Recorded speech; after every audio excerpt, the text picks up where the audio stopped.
Okay, thanks everybody for making it. I know there's a lot on our plate today, so we want to start right away.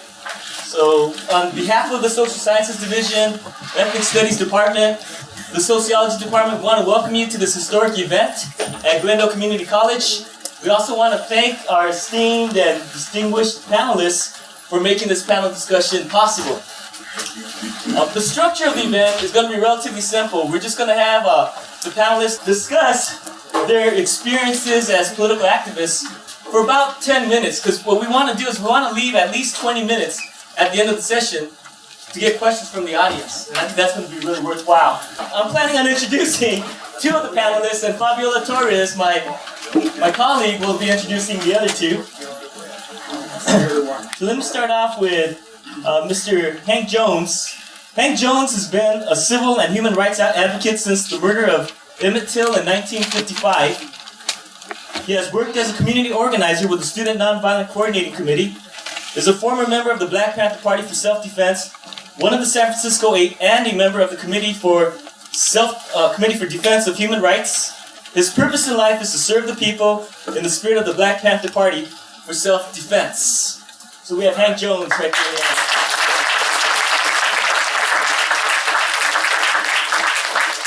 Mo Nishida, next to Hank Jones. Mo Nishida is a social chemist and longtime activist and community leader. He is or has been a member of Asian Hardcore, Asians for Jericho, Mumia, Little Tokyo for Peace, and the 5500 Indigenous Elder Support Committee, the sponsors of the 250-mile Little Tokyo to Manzanar Spiritual Unity and Prayer Run. So we have Mo Nishida right there.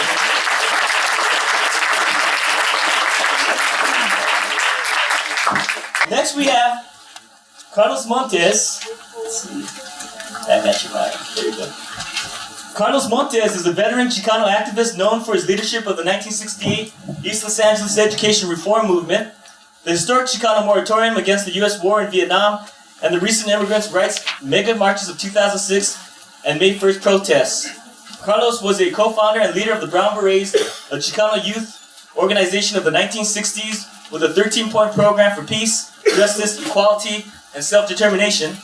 He was indicted twice for the East LA 13 walkout and the Biltmore 6 case, both in which he won. With the 2003 Bush administration war and occupation of Iraq, Montes helped form and lead the LA Latinos Against War.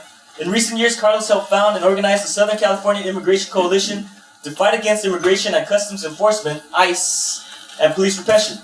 He is also currently on the Boyle Heights Neighborhood Council and a writer for Fight Back News.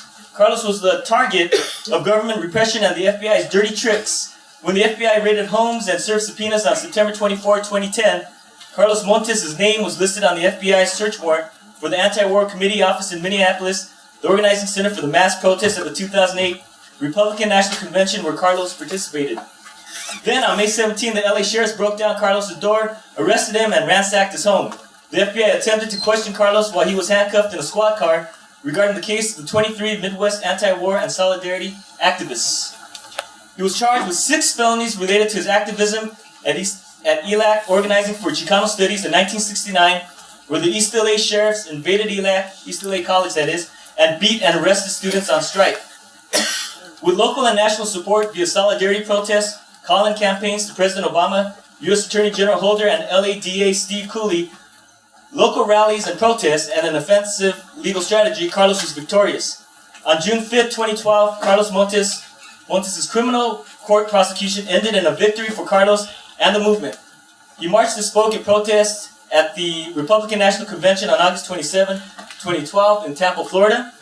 Montes' case got widespread support and media coverage, including in the Democracy Now! TV show, LA Opinion, Los Angeles Magazine, March 2012 issues, and The Guardian UK newspaper.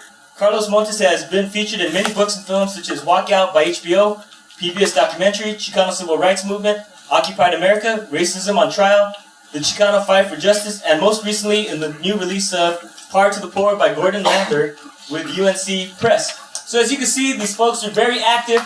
We're back in the 1960s. And the most beautiful thing and the amazing thing is they're still very active today with the slogan of serving the people.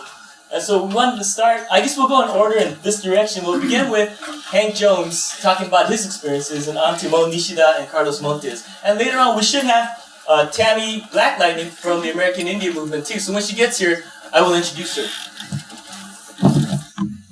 Well, good afternoon, everybody. Thanks for having us here. I've been asked to talk about what caused the militancy of the 1960s and 70s in the movement for social justice in this country. I was born in northern Mississippi. I call it apartheid, northern Mississippi, because the town I was born in was strictly segregated and controlled by a terrorist organization called the Ku Klux Klan. As a young child, my mother told me about a boy who had been accused of insulting a white lady who was burned alive, and they forced his father to provide the fuel. It was kerosene to use to burn him. I was about 6 or 8 years old when I heard that story. And at that age, I felt for the young boy that was burned alive, but I also felt the pain of the father that was forced to assist in that process. And I wondered, how can someone live with themselves after having done that? Today, we still live in a racist, white supremacist, imperialistic society. We can't even discuss racism in this country. And that's a pity and a shame, because we can never get beyond it if we can't even acknowledge it or discuss it. In the 60s and 70s, we found ourselves, I'm talking about blacks and minorities, in my case, black people, marginalized, disenfranchised, discriminated against, second-class citizens. That was a designation they created for us, second-class citizens, meaning we didn't have full citizenship rights. We had no representation in government. In my town, I was raised in San Francisco, we had one black government official. He was a municipal court judge. He had no power. He was a placeholder. He was there to prove that we were worthy to hold such positions. We had to prove this. This in a country that its Constitution guarantees the right, life, liberty, and pursuit of happiness, equal justice. We're all supposed to be equal in this, created equal in this country. So these kinds of things, and the fact that our communities were being oppressed and controlled by the police, who acted as if they were an occupying force within our community. Business people in our community, the ones that owned the businesses, lived outside the community, and they were robbing the wealth of our community and enriching their own. And when we protested or resisted this in any way, then the police were used to beat us down. This still continues to this day. So this gave rise to a movement for civil and human rights, the so-called civil rights movement of the 60s. It began in the South, but the racism and the oppression was nationwide. So we used to say in SNCC, the Student Nonviolent Coordinating Committee, that the South began at the Canadian border. Anything south of the Canadian border was South. And so when the movement began, and usually they point to Rosa Parks refusing to give up a seat on the bus as the beginning of that. For me, it began with Emmett Till, the murder of Emmett Till. And I might, for those of you who don't know who Emmett Till was, I should explain. It's a 14-year-old black kid visiting his hometown. Well, he was raised in Chicago. He was visiting the town of his hometown of his parents in Money, Mississippi, which happened to be less than 100 miles from where I was born. He was accused of insulting a white man. He whistled at a white woman or something.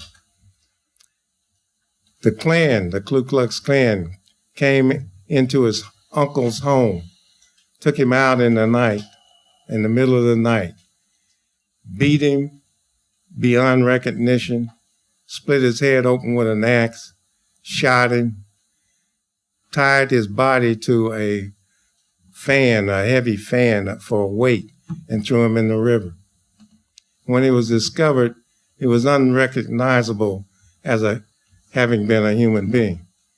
It looked like a big glob of flesh with one eyeball sticking out of it. His mother was wise enough to leave, when she had the funeral for him, to leave the casket open so the world could see what was left of her son. I was 19 then. I was a Marine stationed in Japan. And we got the photos of Emmett in Jet magazine. It was a black circulation. We got the photos, the picture of his body. And that was so outrageous to me that I was compelled to do something about that. We had been segregated even in the military. We had been segregated even in Japan. And from that point on, we decided that we would not put up with that any longer.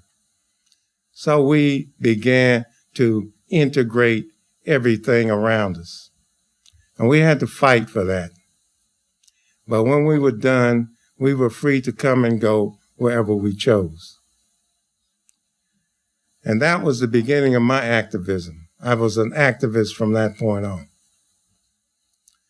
And in the 60s and 70s, when we were subject to the kind of oppression that I described before, well, being disenfranchised, marginalized, and ignored, and unemployed, and discriminated against in housing and in hiring, we realized that something had to change.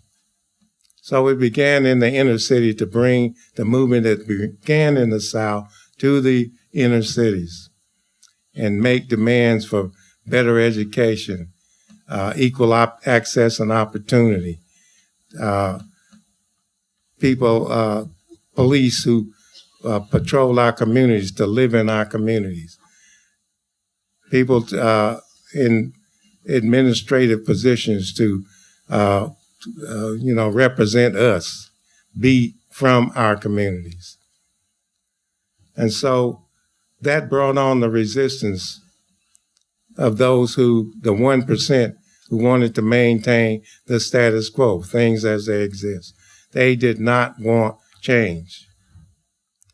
The reaction of that was brutal, naked oppression.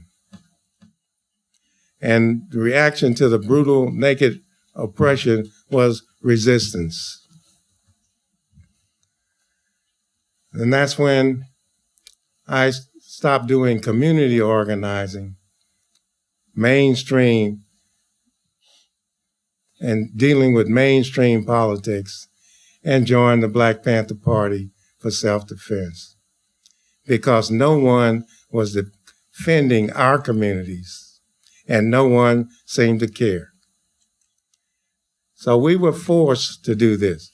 If there had been freedom, justice, and equality, if we had been granted our guaranteed rights under the Constitution, equal justice under the law, there would have never been a necessity for a Black Panther Party or any of these entities that rose up.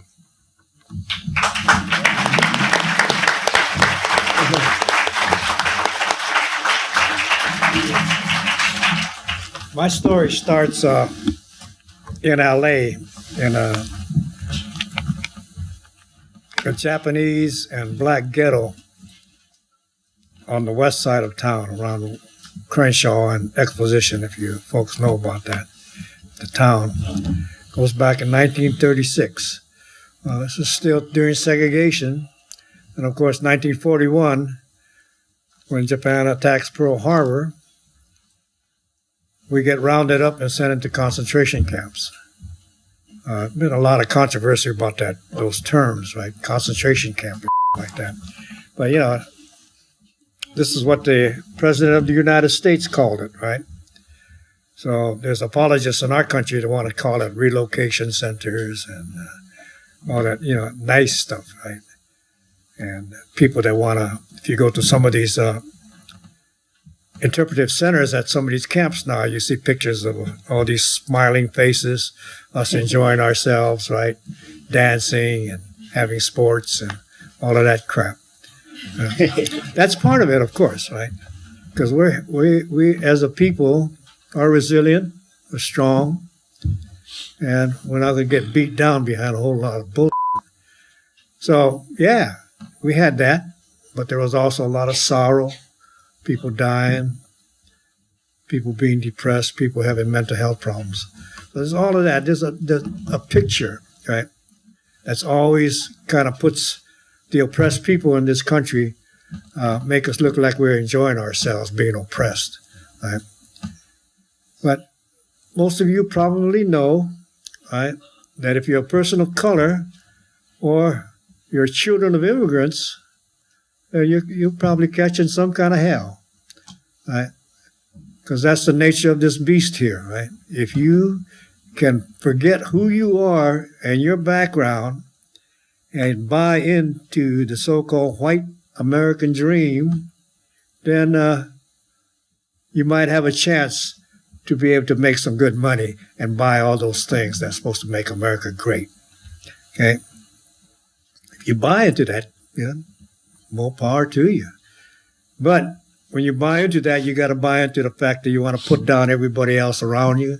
You're going to have to exploit all the people in the whole world, right? And pollute this planet to the point where we can't even live on it. You know? So I think, you know, we need to look at that. You know, for me, my journey is coming back from I know. I took my ringer off. yeah, I forgot to do that. I'm sorry about that. It's all right. But Before you cough. anyhow, okay, this country's history until about 30, 40 years ago was a history of segregation, right? They talk about South Africa, man, you know, same. They call it the USA, right? The Union of South Africa and the United States of America, right? Same bull going on, right? And a lot of it is still going on. For my journey, come back from camp, I didn't realize I was an American until I went overseas and as a U.S. soldier and was called out as an American. And I don't know how to shut this sucker off.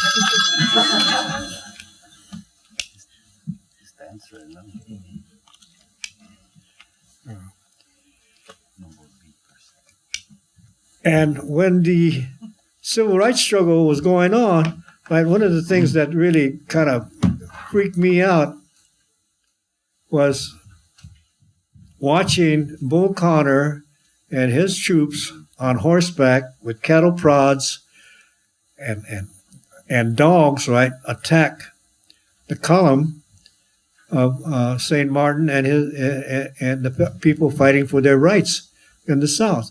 And, I mean, can you imagine that? I mean, think about it. Could you stand around and watch somebody being attacked with cattle prods and dogs and getting the whomped out of them and not say nothing, not think nothing, not do nothing? I mean, I joined my first demonstration at that time. When we were kids, growing up, we were integrating a lot of things that were going on at the time because we had a mixed race group that I belonged to. We used to go around kind of crashing into different places to see what would happen when we showed up, right? A bunch of little Jap kids and black kids and right, hanging out together and wanting to get into places that we weren't supposed to be at, right? But from that point on, right, then the question came up for me is, what is an Asian, right? How do we fit into the black and white paradigm that was being presented that was supposed to be America? Right? And that was a big debate in our community, right? We used to go to the bar and argue like hell about that. But the thing that came up was that, okay, we got tired of talking, so we decided, okay, we're going to go out there and work and help out in this thing. So people like myself went to volunteer at different things. Some stuff like the Great Boycott or some of the civil rights stuff that was going on here in LA. And I was told more than once that you ain't white. What are you doing here? Why don't you check your own community out? So that's what I did. I went back and I checked in, places where we were concentrated, especially like in Little Tokyo and Chinatown. And lo and behold, right? Yeah, sure enough, we weren't white, right?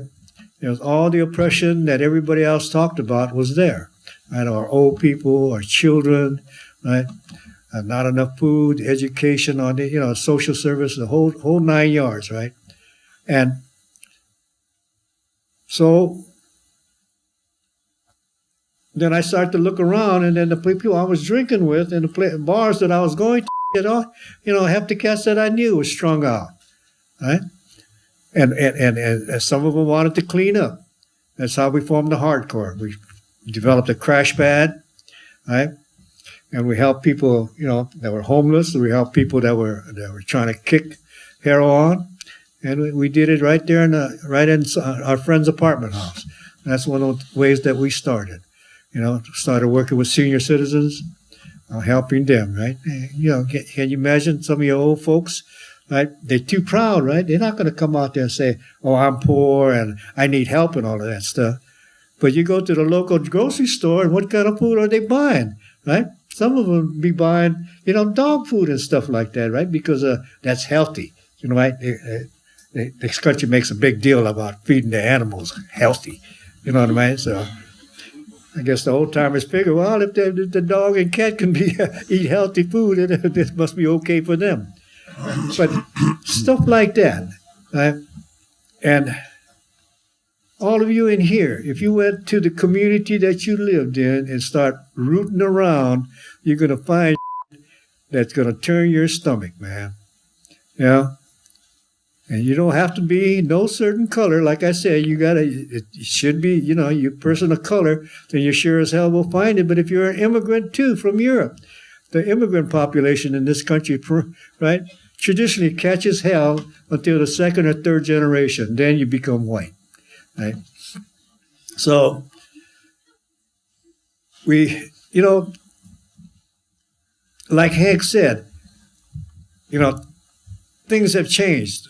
So we're not concentrated in ghettos and places like that anymore, except economically. economically we're a thing, but it's multinational where we tend to live now. It's not concentrated. In the community I grew up with, they used to say that when a dollar came into our community, it turned over 12 times before it left again. That means, 12 people got work from that buck that came into the community. Well, that doesn't exist anymore. Right? We're all tied in and suckered up to this system. But this system is not right, and it ain't healthy for living things. Right? And that the only way that we are going to get ahead and make some real advancements is by us getting together, organizing ourselves, getting together, come from a position of strength, pride, and dignity, right? And stand up to that 1%, right? Yeah.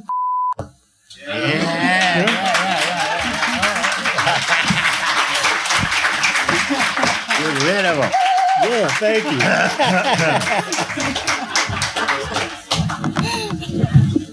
All right, Glendale Community College, what's going on here? Yeah. I like what you said about the 1%. We were marching, and I was in New York on Wall Street marching against the 1%, and all these guys, all these masters, PhDs are saying, yeah, we got to, regulate and tax and all. I go, man, what do we just axe the 1%? And they go, that's an interesting thought, like re-regulate and tax. Anyway, my story is I'm a Chicano to the bone. My parents are from Mexico. They brought me to L.A. as a little kid in the late 50s.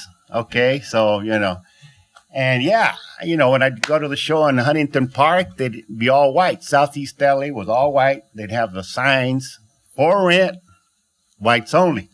Now, as a little Mexican kid, you're saying, no quieren a los negros. ¿Y qué pasó con los mexicanos, You're going through this conflict, right? And you figure they don't want the blacks. What about us Mexicans? They probably don't want us either, But anyway, I grew up in the racism of L.A., South L.A., then East L.A., getting abused, harassed by the East L.A. sheriff. And Baca and the sheriff are still doing their BS, right?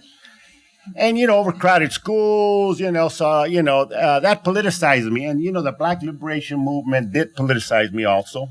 But also my history of my family from Chihuahua, I should have brought my vaquero hat. This is vaquero land right here, man. I should have brought, I have my sombrero from Michoacan, right? I have it all the time. The stories of fighting in the army of Pancho Villa, the Mexican Revolution, my abuelito, when we go visit him in Mexico, he showed me his big old 45 revolver. He had a wooden leg, got shot. I remember those stories, No, I remember those stories because even though I did get brainwashed in high school, Garfield High School, any East LA people here, by the way? Hey, where are you from? Huh? Oh, boy, hey, Boyle Heights in the house, yeah.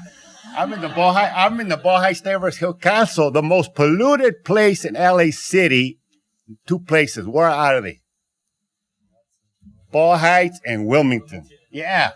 Anyway, so I grew up in the racism. Got a little brainwashed in high school, saying, "Yeah, we're all Americans, right?" Because and then, but the Vietnam War.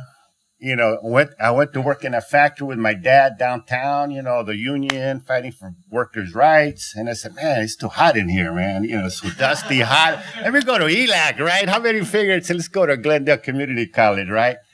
So at ELAC, I met these old Chicano veterans who had just got back from the Vietnam War. And they wanted to let's do some tutoring, scholarships, and improve our community. And I go, man, we got to be like the blacks. We got to march and protest. And they go, why don't you go do it? I said, all right, okay, I will go do it, right? So that's why I went back to my hood. We formed the Brown Berets, took out police brutality, started organizing gangs. All the gangs you hear about now, it's hard to do it now, right? Because of the trade, right? We go to all the gangs, said, you know what, your common enemy is the police and racism. Unite. So we had gang unity. We took up the issue of the school education, organized a massive walkout. When you're 20, man, it's no big thing, right? Like, hey, walk out. Yeah, let's walk out, right? I mean, it took, so the walkouts, police brutality, racism, the Vietnam War, the Black Liberation Movement politicized me, radicalized me to become a revolutionary and to believe in socialism. The struggle of the Vietnamese people, if they're fighting against U.S. empire, against the Japanese occupation, against the French occupation, against the U.S. occupation, for their freedom and self-determination. I said, there must be something to that.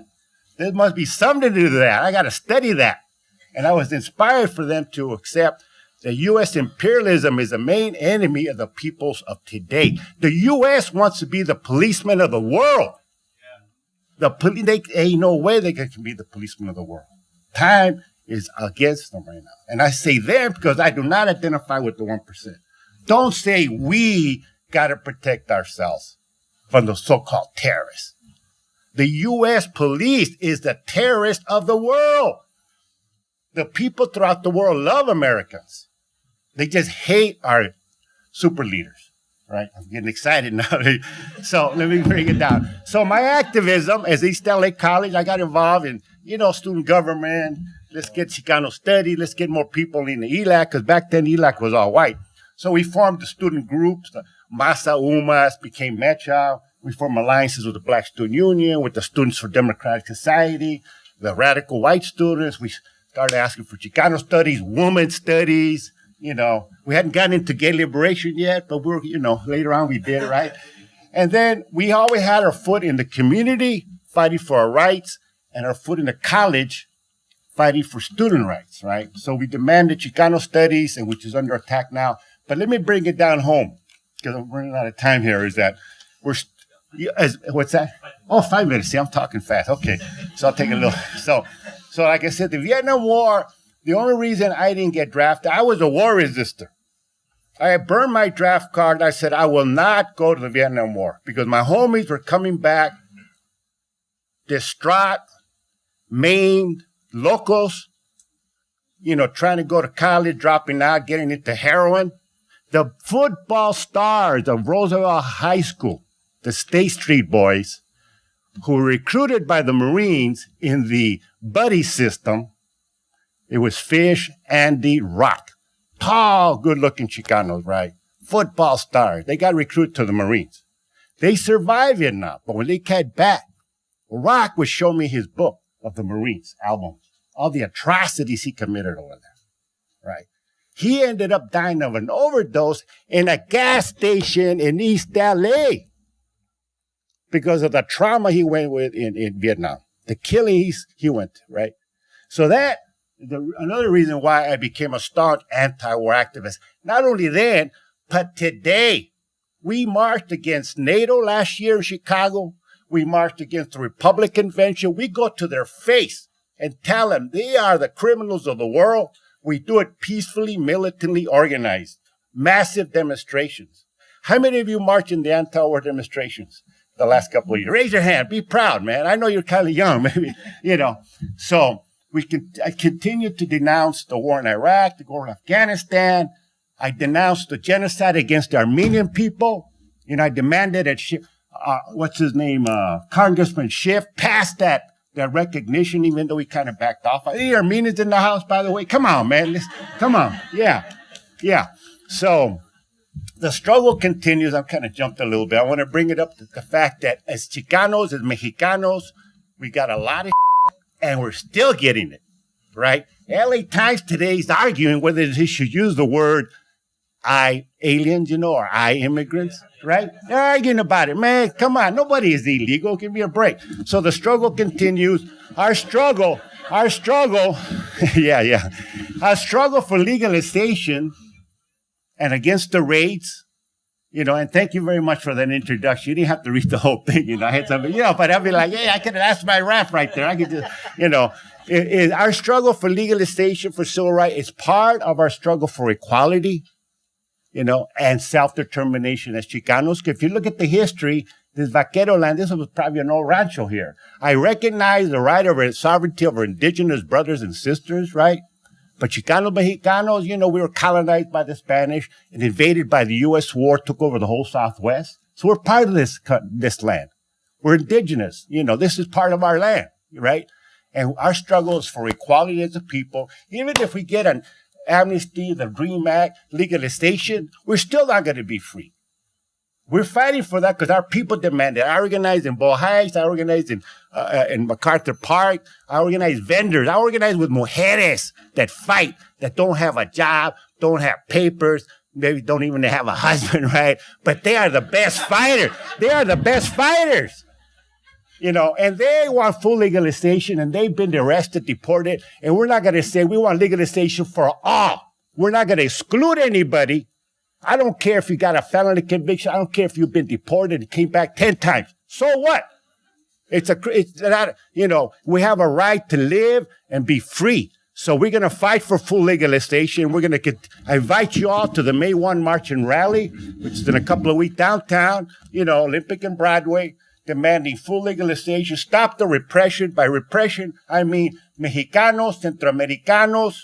We're facing fierce racist repression by the collaboration of the police and the immigration. 90% of the deportations are Mexicans. Most of the deaths on the border that continue today are Mexican and Central American.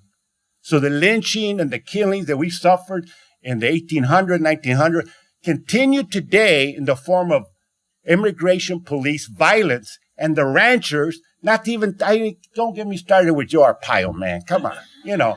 But I'll tell you one thing, that Sheriff Lee Baca, LA County Sheriff, detains and deports more people to immigration than even Sheriff Joe Arpaio in Arizona.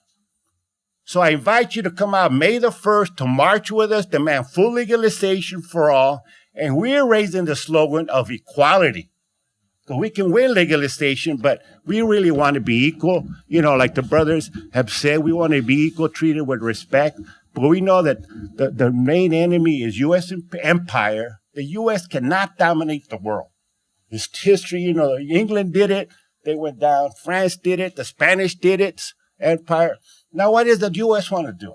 Give me a break, man. You know, why don't they just get along and try to get, you know, to quote Rodney King, let's all get along, right? Anyway, let me wrap it up there, so, because I know there's a lot of questions. Yeah.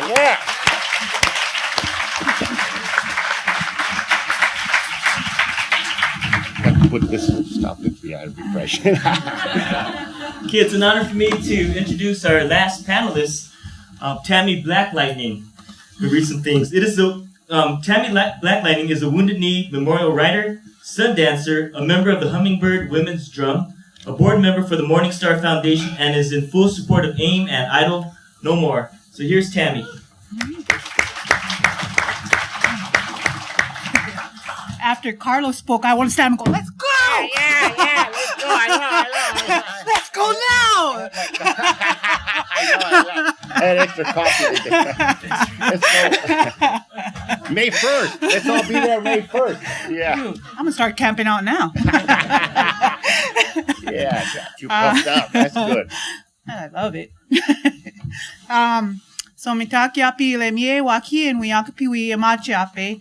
Chante washte nape chiu jape. Say my relatives, my Hunkpapa Lakota name is the Thunder Beans. They see her woman, and I come here and I shake your hands with a good heart, and it's beautiful to see the next generation in this room, and hopefully many of you rise up and be good leaders and activists and help protect Mother Earth, the water, the animals, and each other. My heart is pumping, dude. Whew. All right.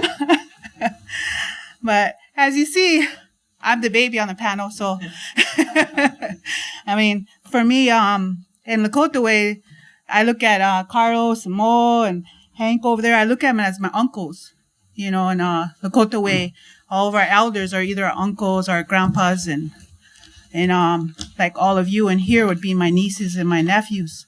And if the world could see each other as relatives, would we treat each other a lot differently? So, but I have a lot of respect for my elders here, and I humbly say thank you for allowing me to sit up here. But you know, I have a lot of love and a lot of passion for taking a stand. You know, as like my grandfathers before me have started. You know, that's Sitting Bull, Crazy Horse, and you know, and Leonard Peltier, you know, and you know, all of them paved the path, and they rose up as AIM members. And today, you know, I have a thing that I want to read, and it's from Leonard Peltier, so you have a little understanding. And AIM is not an organization. AIM, as its name clearly says, is a movement.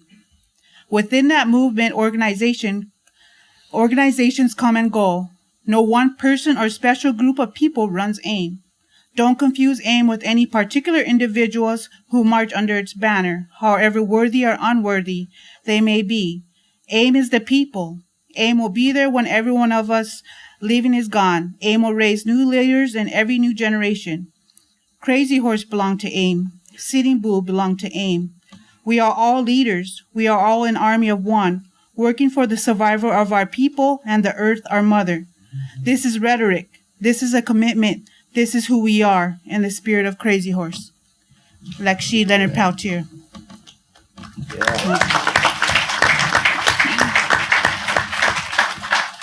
I think like in the 1960s, I wasn't even thought of, so, but I just want to speak up on what goes on.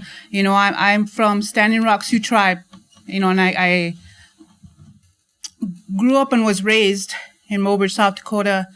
And on one side of the Missouri River is a reservation, and on the other side is a non-reservation. And they're two different worlds, even though they're separated by the Missouri River. And I could say that when I was growing up, even in the 1980s, 1990s, that it's still hard as a Native American. Because for me, when I grew up in my hometown of Mobridge, I was like the only Native there. And I went to home every day with people throwing eggs at me, calling me ugly, calling me a dirty Indian, And those are things that I never told my mom. I just took it. But it never stopped me from playing sports. It never stopped me from continuing to get my education. And the best education that I've learned is from my elders of what they don't tell you in the history books. Of sitting around and listening to the grandmas and the grandpas of what they've went through. And sitting here listening to our uncles and what they've gone through. The racism, the suppression. And that still happens today. Because if you go back home to Pine Ridge and you see the suppression there, and you see a generation that's rising up, and it's called I Don't Know More. That I Don't Know More started in Canada, and it started by 4 women, by Nina Wilson, Sheila McLean, Sylvia McAdam, Jessica Gordon. And I thank them women for waking up a sleeping giant. For them it's the generation now that we're going to take a stand and say that, we're not going to allow you to pollute Mother Earth no more.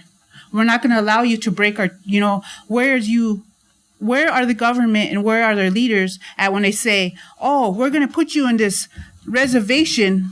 Nice word. It's a concentration camp. We're going to put you on this reservation and we're going to chop your hair off and you're going to live and you're going to go and you're going to live in a house with 4 walls and a roof. And you're not allowed to speak your language. Our language, we have a Lakota language consortium, and we're starting an immersion school, but that's to bring back our language because it was almost lost. It was almost gone. My grandpa had to go in the back hills and hide, and go to a sweat lodge and go pray in order to save our language. There's a lot of things that are still happening. Even today, I can walk down the street and I know, like in Rapid City, South Dakota, I could go in certain stores and know that, we'll say Walmart, certain Walmarts, all the natives go to. And there's this other side of town where natives don't go to because we're treated like and that still happens today. But understand that today, I have this, since I Don't Know More started, and I want this C-45 and all this. What it is the tar sands. They're going to build that pipeline across the United States. What that's going to do is it's going to contaminate the Mississippi River.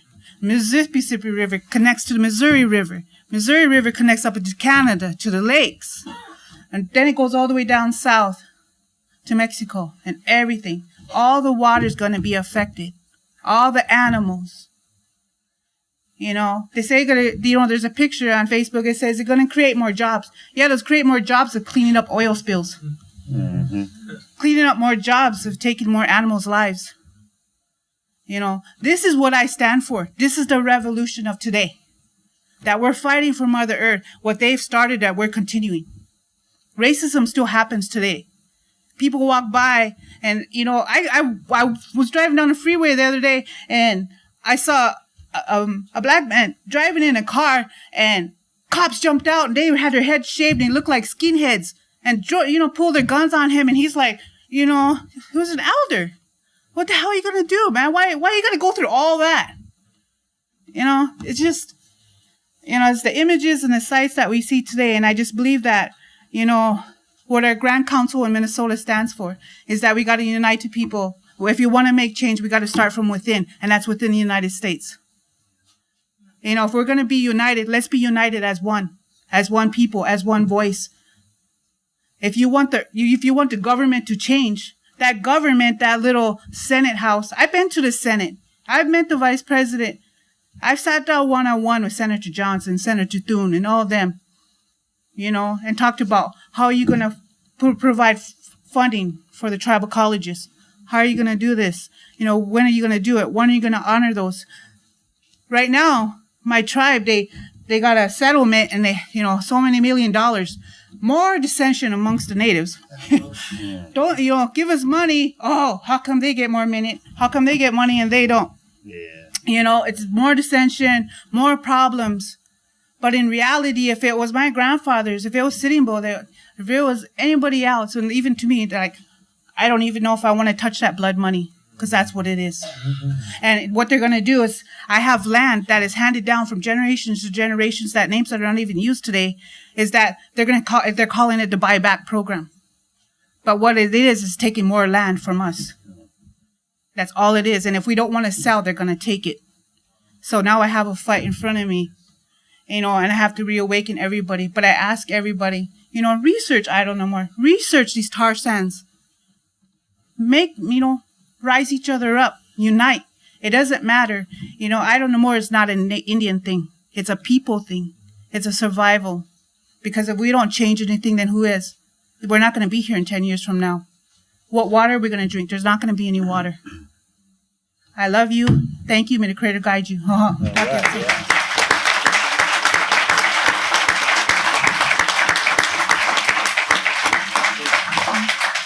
Okay, questions from the audience. Whoa. Okay, let me start off right here with Eddie. I won't forget you. Hi, I'm really concerned about what's going on in today's society, especially here in the United States, how the 1%, I'm a real supporter of the 99, the Occupy movement, and I was really saddened to see the Occupy movement in LA just completely disperse and just lose hope almost. And I just want to know how we can organize better and how we can move forward and not only change things for the 1%, but also change things for how Tammy was saying about the environment and things like this, because I really don't know where to go to or who or what to do, because I don't see the government present anywhere or anything like this. We are the government. We're supposed to make changes. But it's getting really difficult to see a change happen. There's a young man that's doing work right now. Yeah. Yeah, most complicated. Have a seat. Stand up. Hi, how's everyone doing today? Hi. Alright, I'm David Dang from Occupy the Hood LA Action Assembly. Why we call ourselves an action assembly is that we're not about just sitting tents in front of buildings. We're about making action. Now, if you folks are interested and if you folks really dug what these veterans have had to say, y'all should come down to the Southern California Library down in South LA. We're having a several-hour discussion amongst panelists from the veterans from the 60s and 70s, and then also organizers, activists, or people our age. I'm 27, and this is still my first year here. And also people in between, the Generation X. Everyone's gonna get all together to discuss about the generation gap, why there have been gaps between 60s and 70s, 80s and 90s, and today. So if y'all are interested, just come to me. I have flyers. I can give you more information, exchange emails. But yeah, that's what's going down this Saturday. The address is, if you're interested in writing it down, it's 6120 South Vermont Avenue, 1 to 4. So, We got Carlos Montes. Yeah, I supported the Occupy movement. I went down there and everything, but I will say 2-3 things. The Occupy movement was repressed nationwide by the police in the city, right?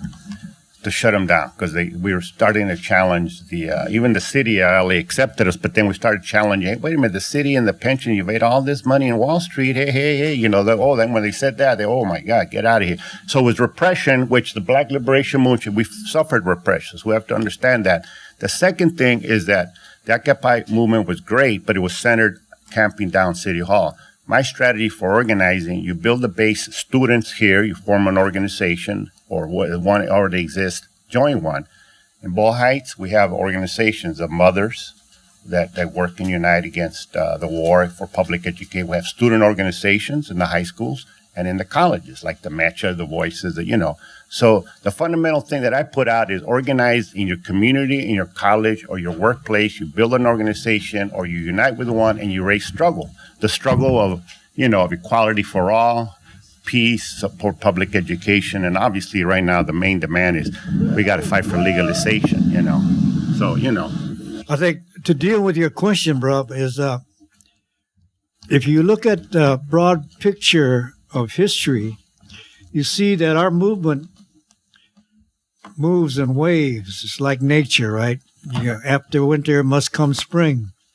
So we went through a hell of a winter, right, the last 30, 40 years after we took that whacking in the 70s, 60s, and the 70s. But if you look all over the world, revolution is the main trend in the world today again, right? So I don't think you should be discouraged, right? But take heart. And don't take heart just looking around you immediately, right? But look at the whole world, okay? That's one point. The other point is that wherever there's oppression, there's resistance, right? Not everybody's going to go for the okie doke. There's always somebody standing up and fighting back, telling them to go screw themselves, right? So you have to look, right? You got to come out of your comfort zone. You got to go look around, and you got to challenge yourself, or do your own thing. One of the things that kind of, I do a little thing in Little Tokyo called Little Tokyo for Peace. Get together once a month, right? And an hour out there, and nobody comes out. But we also have a slogan called Increase the Peace. So if you can't come out to Little Tokyo and join me, then do it yourself right here on campus or wherever you live. You can do that. Get out there with a sign or something, just, right? And make a statement about that, right? I mean, because if we don't put the positive energy out there, then they got all the space, the money, and the resources to get their way and lie their ass off, right? Because that's all they do is lie. This whole thing around North Korea today, right? See that? Well, they're beating the war drums. What the hell? It's a half a country. We got more people probably in Southern California than they do in the whole darn country, right? And they're talking about they're a major threat to us, to this country. Can you dig it? I mean, and they want to go to war behind that, So, yeah, whatever it takes for you to express what's in your heart, do it, Now's the time before it's too late. If we let them get away with this for another 100 years, it's over, right? It's over. I mean, they may not believe in pollution or global warming and all that, but yeah, that's them. That's not us. Okay. I would like to know if those of you on the panel view that all of the hard work that many of you went through and still do go through in liberating and helping to liberate groups in our country that have been traditionally oppressed is applicable to the plight of gay, lesbian, bisexual, and transgender people in America. Because if not, I feel that everything that you did was being I'd like to find out if I get concurrence for that. I'd just say, yeah, simply, yeah. If anybody's oppressed, then, we ain't free. So, yeah, I mean, I think... Well, just for example, some people may not know this, if you are legally married to certain people in the state of New York, for example, you cannot file for federal taxes if you're a married couple, even though you do in the state that you live in. It's an outright, marriage can be second-class citizenship, which is as ridiculous, unjust or unequal as was the laws against interracial marriage. I support the right to marry, health care, legalize gay marriage, If you look at fightbacknews.org, we have a whole bunch of articles and movements on the gay liberation movement. So fightbacknews.org, you have some extra copies I could pass out, First of all, I just want to say that as our people, we looked at, in my ancestors, we look at gays, lesbian, bisexual, whatever. We look at man as people with two-spirit. And they were looked at as honored and looked at it as sacred because they could see the side of both worlds. And just if you don't know if there's an activist on that side, I want you to know that I am a lesbian. And I am taking a stand. But but even as whether you want to label me by my sexual orientation, or you want to label me because of my skin color, I liked how our ancestors lived. We lived as a people. We lived in connection with the animals. All these labels and, these borders. It's like our grandfathers say, my companion says, when she goes, if the animals don't see a border, then why do we see a border? If a condor and an eagle and a seal and a whale, and they could come across back and forth without, some of them are black and white. I mean, what? You're going to discriminate against the animals because of their color, because of their gender, or their race? But I just want to say, there is a race and there is a fight, and as legislation is going through their bill and they're voting and whether to equalize gays and lesbians and to legalize marriage and all that stuff. But that's just the tip of the iceberg. I have a question in the front.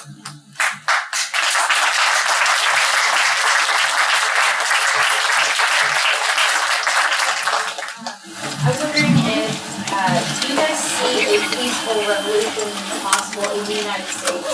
Or has the system made a more violent revolution? It's just as peaceful. It's called Idle No More.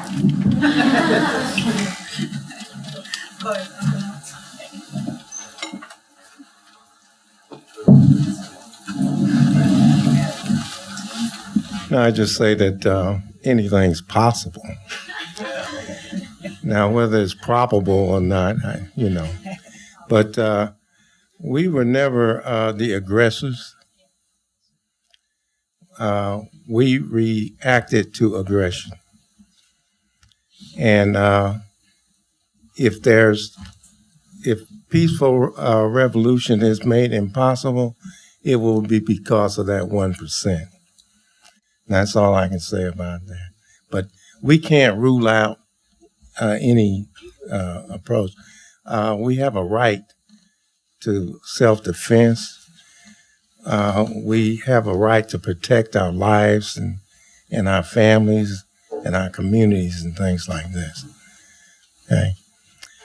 We don't choose violence. Violence was imposed upon us. You're talking about the most violent, oppressive system on the planet, and that's the capitalist system. It professes one thing, but its actions speak to something totally different. Just look at what we're doing to each other, to the planet, to everything. So, the short answer to that is, that's not by, we're not violent by nature or by choice. Okay. I wish we had a lot more time. I saw 2 hands. Okay, maybe I'll try to squeeze 2 in. I saw your hand first, and then Dave's hand too. Maybe they could say all the questions, and I don't know. Throw it out, yeah. Looking from where you come, coming from the background you come from, do you look out today with hope, or do you look out today with concern at the future of where you're at right now? Hope. Hope. No, hope.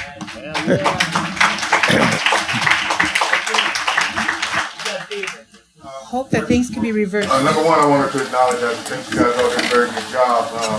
Really want to acknowledge the young lady at the end. I mean, people here in California think there are no more Indians in this state or Native Americans in this state. Yeah. You know, because of how it moved everybody around. So I acknowledge that. My point is with the brother, in the point that you brought up regarding the fact that at one point you were nonviolent with Nick, then you joined what some considered a violent group with the Panther. The same issue of that day I see kind of happening now with regards to the King, we should be nonviolent, Malcolm X, and Huey, we should respond. In dealing with today's youth and reminding that all of you learned the lesson that nail that stands up is going to get hammered. As a student activist, I used to run into issues about my scholarship would get in trouble if I was active on campus, jeopardized. How did you make the switch from nonviolence to accepting some violence in the one level? And how do you tell today's youth the issues of if you stand up, you will be hit?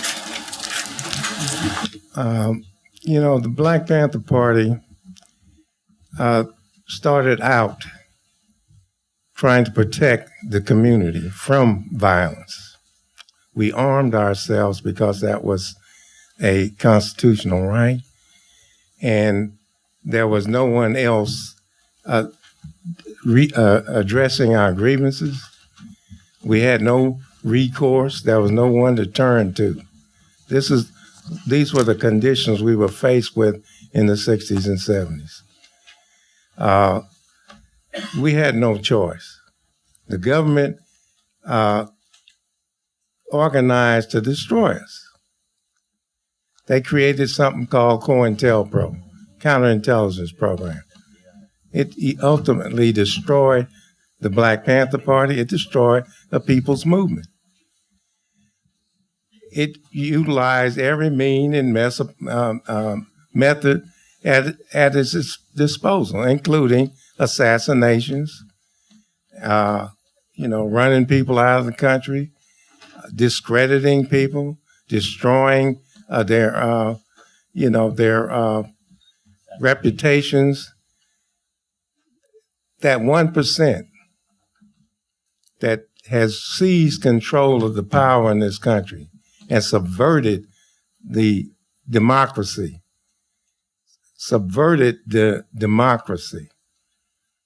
left us no choice. When you back somebody up against a wall and you put a gun to their head, you leave them no choice but then they can peacefully accept to die, or they can resist. This was what we were faced with. And that's, that's not an exaggeration. We're getting shot down the street today. And is anyone suffering the consequence for that? No. No one in the authorities is suffering any consequence for the murder of our black youth, for our mass incarceration, for introducing drugs into our community and guns. We don't manufacture any of that stuff. So I'd say this, that the oppressor chooses the means of struggle. The oppressor determines what the means of struggle is going to be. And so we reacted to that. And that was the only recourse left to us after they assassinated our leaders, beginning with Medgar, then Malcolm, then Martin, and then the president, his brother. They were killing us. And no one was doing anything about it. Those were the conditions we were up against. So yes, it shouldn't be, it should not be surprising that there was a Black Panther Party. Before the Black Panther Party, there were the Deacons for Defense and Justice in the South who armed themselves. There was Robert Williams with the NAACP gun clubs that he created. I forgot what it was called, in North Carolina, trying to protect their own communities against naked